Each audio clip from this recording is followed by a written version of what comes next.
네, 제3지대가 속속 신당 창당 작업에 돌입하면서 총선 구도의 변화를 예고한 가운데 거대 여야를 중심으로는 전국 현안을 둘러싼 공방이 점차 앞서 보신 대로 가열되고 있습니다. 오늘 정치큐에선 이해운 전 국민의힘 의원과 함께하겠습니다. 의원님 안녕하십니까? 네, 안녕하세요. 안녕하십니까? 네, 좀 오랜만에 뵙는 것 같기도 하고 아까 제가 마침 앵커 리포트 할 때 대통령실의 고민, 신년 기자회견을 할지 말지에 대한 고민에서 좀 웃으신 것도 같고 네, 어떤 의미의 웃음이었을까요? 도어 스태핑하고 하면서 대통령이 취임 초기부터 굉장히 언론 그리고 국민과의 소통에 대한 의지가 네. 역대 어떤 대통령보다 강력했던 것이 떠올라서 제가 좀 지금을 보면서 아, 참 격세지감이다 그런 생각이 들었습니다. 그리고 이제 제가 대통령이 경선을 준비하실 때 네. 토론을 가까이서 도와본 적이 있는데 대통령은 그 의지가 정말 제가 대통령 후보를 여러 모셔봤지만 네. 강력하시더라고요. 그리고 굉장히 나름 고집이 있으셨어요. 네. 소통해야 된다. 근데 이제 그때 제가 겪어보니까 언론과 소통하시면서 이 법조인들의 소위 말하면 대화법 이게 몸에 꽉 배어가지고 네. 언론의 대화법하고 전혀 다른 대화법을 갖고 굉장히 고전을 많이 하시더라고요. 네네네. 기승전결이 이렇게 몸에 꽉 배어 있어요. 근데 주로 정치인들이나 언론은 두갈식을 쓰잖아요. 네. 전형적인 미괄식 대화법이에요. 윤 대통령의 예, 화법이. 윤 대통령이. 네. 그래서 이제 본인이 말씀하시고자 하는 걸 가기 전까지 너무 많이 걸려요.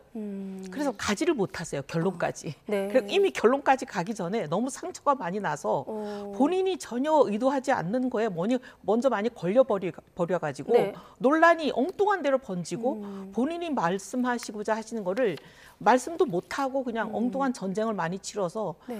이게 만신창이가 되고 끝나버리는 경우가 많더라고요. 뭐 예를 들면 그때 노동도 그랬고 뭐 아프리카 노동 뭐 온갖 것들이 손발 노동 뭐 다 그런 거예요.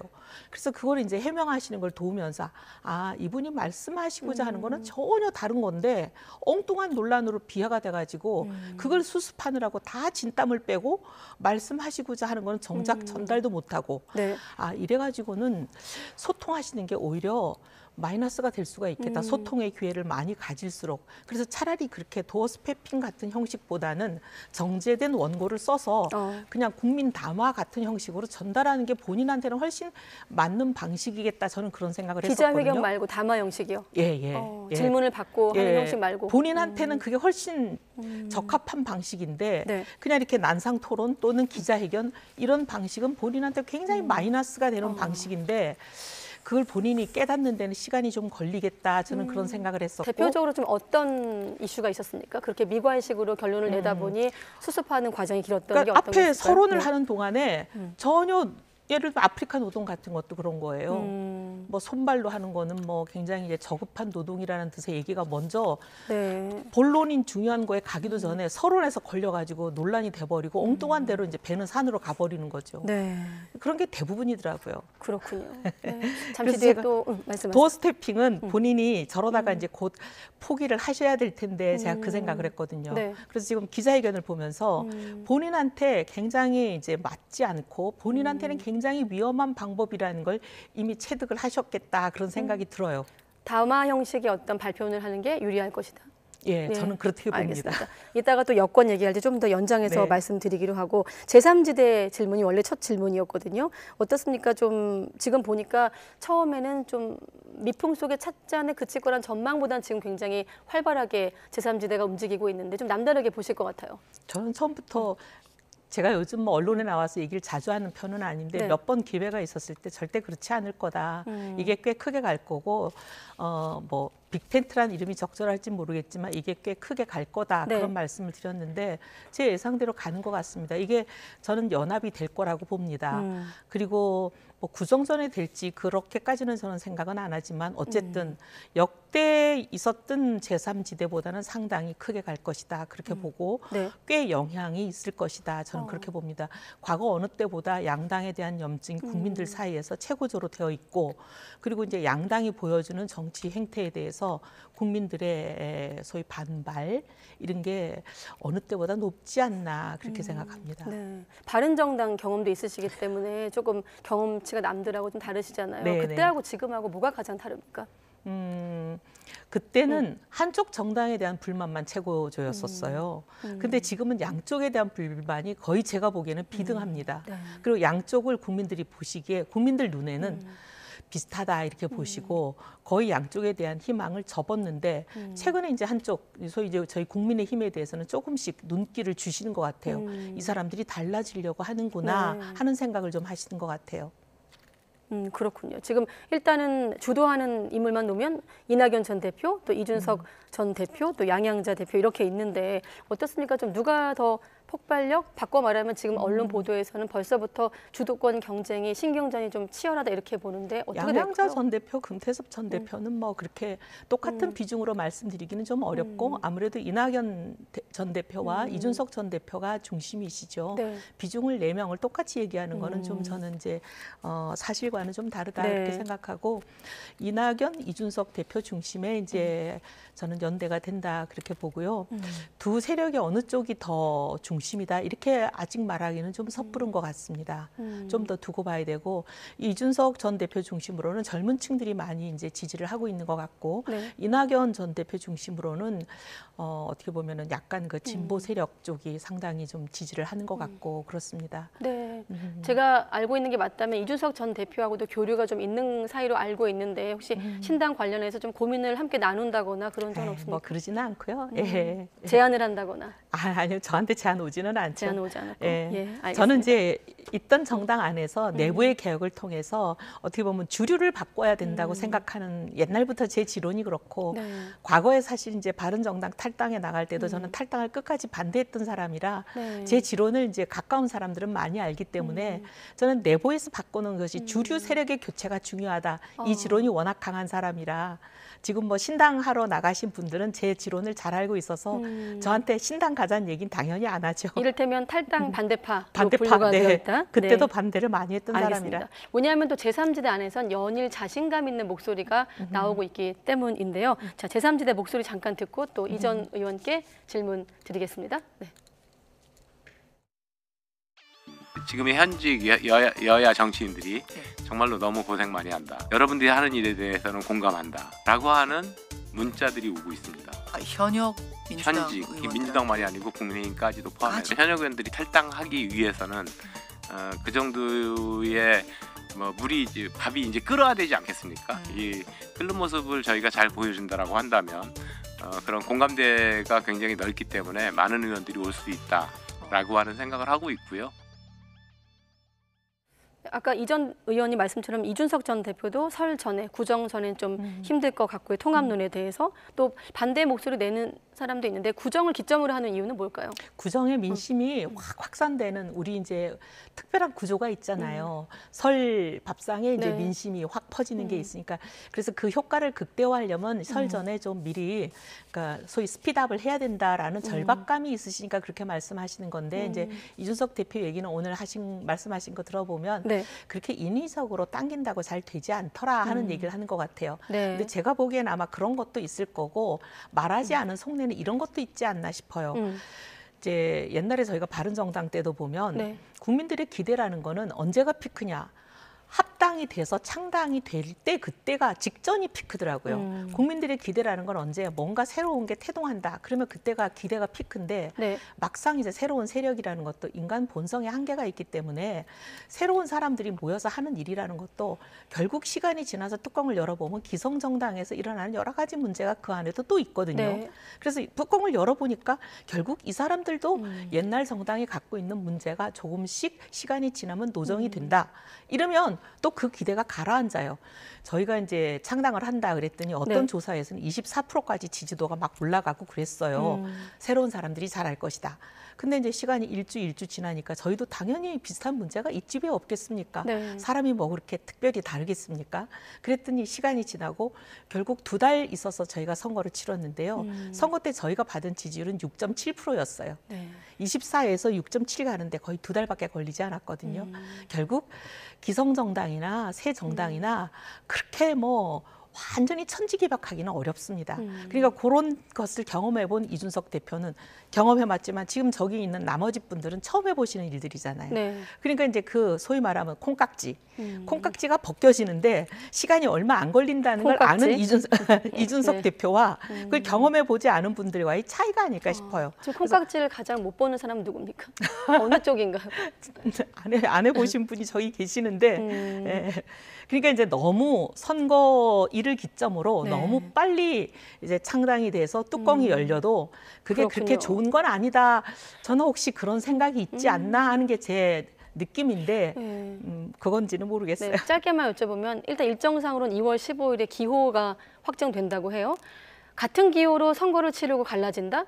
아니면 다 다른 기호를 받는 방법으로 각자 치른다?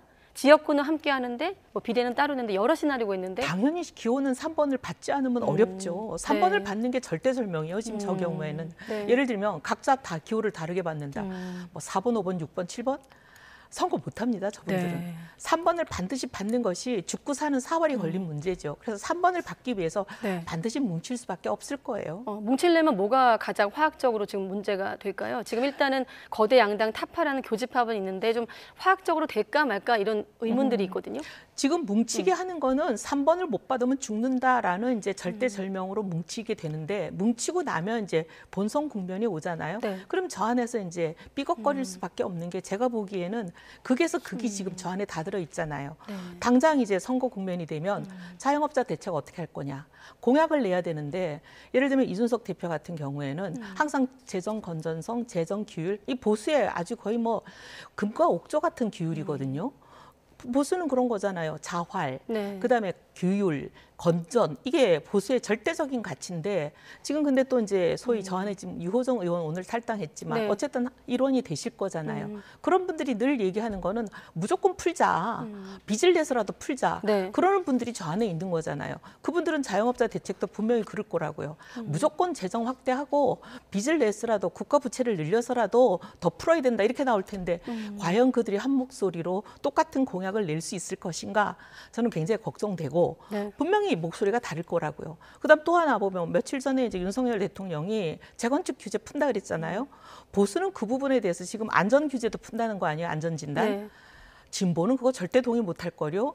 진보가 목숨처럼 소중히 여기고 들고 있는 게 안전 진단만은 절대 이건 네. 지켜야 돼. 이렇게 나오는데 그게 과연 극과 극인 양극단이 안전 진단을 폐지하는 거에 대해서 한 목소리 낼 수 있을까요? 저는 굉장히 동의하기 어려운 이제 대목들이 속속 드러 나올 거라고 봅니다. 유호정 의원 얼굴 나와서 류호정 전 의원이 결국 의원직을 내려놓았거든요. 이 선택은 어떻게 보십니까? 그동안의 과정. 저는 이미 했어야 된다고 보죠. 저는 이제 같은 여성 의원이라 그래도 남성 의원들보다는 제가 애정이 있습니다.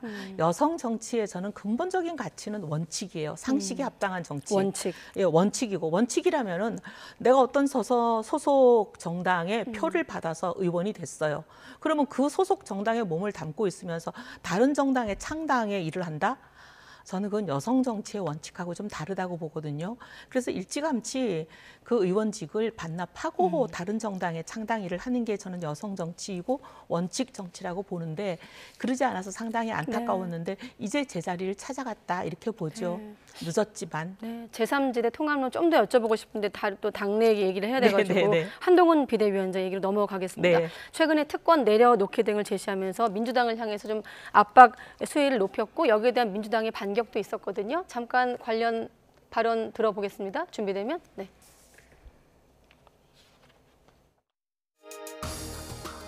과거의 민주당이었다면 제가 불체포 특권의 포기, 금고형 이상의 재판 확정 시 세비 반납 같은 구체적이고 실질적인 정치개혁을 실천하겠다고 먼저 제시했을 때 지금처럼 피하고 억지 쓰고 반대하지 않고 오히려 우리보다 더 개혁적이고 더 과감한 정치개혁안 특권 포기안을 내놓으며 우리와 경쟁했을 겁니다. 이태원 특별법이나 쌍특권법에 대해서 아무런 말도 못하잖아요. 여당이 대통령이 잘못하고 있는 것에 대해서 그런 것을 바로잡을 수 있는 의지가 있어야 되는데 그런 의지가 하나도 없이 그저 그냥 야당한테만 얘기하는데 저는 먼저 이태원 특별법 통과시키고 쌍특권법 통과하겠다. 대통령실이 이건 잘못했다라고 얘기하면 저희들은 어떠한 것든 협의할 생각이 있습니다. 한동훈 비대위원장에 대한 평가로 바로 질문 드려볼까요? 어떻습니까? 지금까지 한동훈 저는 기대 위원장 이상으로 시간. 잘하고 있다고 봅니다.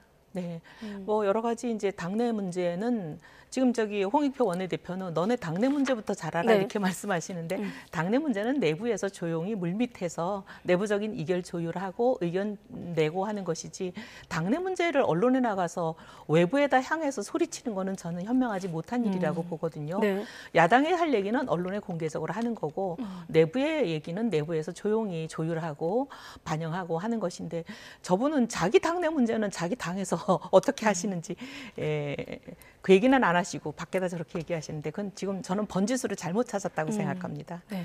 결국은 또 하나 시험대가 공천 이제 네. 국면일 텐데 오늘 같은 경우도 삼선 의원 오찬 회동에서 일단은 헌신에 대한 언급은 없었던 것으로 알려지고 있고요. 일단은 가장 큰 관심사 이른바 물갈이 비율인데 앞서 인유한 혁신위가 제시했던 20% 이상이 될 거란 관측이 많은데 의원님은 어떻게 예상하십니까? 그건 저는 그렇게 막 그 타겟을 몇 프로다 정해놓고 하는 것보다 어떤 기준점이라는 거는 성과에 대해서 성과 미만이면 그게 몇 프로가 되건 저는 이제 정리하는 게 맞지만 그러니까 절대 평가해야 된다. 네, 저는 그게 중요하다고 봅니다. 그리고 중진이라고 해서 중진이 모두 똑같은 중진은 아니거든요. 무조건 중진은 희생해야 된다. 저는 그것만큼 잘못된 게 없다고 봅니다. 네. 경륜 있는 중진은 빛나는 보석이고 경륜이 없고 그냥 앉아서 중진이랑 건립 위에 잠자는 중진들은 저는 이제 어떻게 보면 따로 모셔야 되는 거죠. 다른 곳으로. 네. 예. 그렇군요. 예. 며칠 전에 바로 이 자리에서 김무성 전 대표도 대어를 물갈이할 게 아니라 그럼요. 물을 바꿔야 된다고 하셨거든요. 네, 네. 물이 뭐 썩었다고 했는지까지 기억이 안 나지만 동의하십니까? 네, 그럼요. 무조건 오래됐다고 해서 문제가 있는 게 아니에요. 오래된 보석이 있습니다. 보석을 왜 바꿉니까? 그런 분들이 국회의장도 하고 당을 끌고 나가는 원로가 되는 거고 어떻게 보면 이 당의 가장 중요한 분들인데 무조건 오래됐다고 바꾸는 것만큼 당을 망치는 일이 없다고 봅니다. 아, 그러면 세대 교체 요구와 지금 말씀하신 어떤 중진도 중진 나름의 평가해야 되는 그 어떤 그 중간점이 있다면 어떤 뭐 중진 중에서 중진의 역할을 안 하시는 분들은 교체돼야죠. 근데 중진의 역할을 하는 분들은 더 귀하게 모셔야죠. 그런 당무감사라든지 어떤 예, 성과 평가로 공천관리위원회 가야 된다고 평가를 봅니다. 통해서 중진이란 잣대가 중요한 게 아니라 어떤 성과를 내고 그 역할을 하느냐가 저는 중요하다고 봅니다. 네, 알겠습니다. 자, 민주당 이재명 대표 이제 복귀 가능성 이번 주가 될 거다 이렇게 저희도 취재 기자가 전해지고 있는데 아무래도 당무 복귀 이후 첫 번째 과제는 이재명 대표에게는 추가 이탈자를 막는 걸까요? 그래야 되는데 그분이 하시는 일은 그거하고 저는 거꾸로 하고 있는 것 같은데요. 예비 후보에 대한 자격 심사라는 거는 어떤 정당에도 있지 않은 제도인데 민주당이 만들었고 과거에 민주당도 그런 제도를 만든 적이 없었는데 이재명의 민주당이 만들었어요. 근데 한 결과를 보면은 제가 보기에는 고무줄 잣대예요. 예를 들면 경선 불복이라는 잣대를 들이대는데 분명히 민주당의 당원 단계에 보면 불복해서 탈당하고 무소속으로 출마하거나 또는 타당에 가서 출마를 해가지고 민주당에 위해를 가한 사람들을 경선 불복이라고 처리하는 건데 그런 적이 없는 사람을 본인 편이 아니면 무자격이라 그러고 자기 편이면 타당에 가서 위해를 가한 사람들도 그냥 자격자라 그러고 이런 고무줄 잣대로 하시면은 제가 보기에 나가라 이탈자를 품으려는 게 아니라 이탈하라고 부추기는 행위 같은데요. 그렇군요. 네. 마침 이재명 대표 얘기도 했고 한동훈 비대위원장 얘기를 했기 때문에 관련 그 정치 지도자 선호도 관련한 여론조사가 있거든요. 리얼미터 그런가요? 발표인데 국민의힘이 지난해 3월 2주차 이후 최고점을 기록하기도 했습니다. 지금 이거는 정당 지지도를 보시는 거고요. 또 한 가지 더 있죠. 장내 정치 지도자 선호도도 있는데 최근에 여야 어떻습니까? 일종의 컨벤션 효과도 좀 있는 걸까요? 컨벤션 효과도 있고 컨벤션 한 지는 벌써 꽤 시간이 지났는데 저거는 그 이후에 행보의 실질적인 효과라고 저는 보입니다.